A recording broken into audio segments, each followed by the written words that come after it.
yes, a CEO position can feel very isolating at times. And I do think that it is hard to ask for help if you're not used to it. It's one of those things that I think requires practice. And I think people don't understand that. You can't just be someone who never asked for help and the next day be someone who asked for help. You have to do them in small little increments.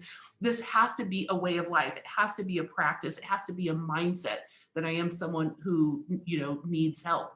And it kind of brings me back to one of my famous quotes that I really, really love. And that's that any idiot can face a crisis. It's the day-to-day that'll wear you out. And I have to say, a lot of people kind of look back and say, oh my gosh, you went through this tornado, you went through, fire. Look, that's easy.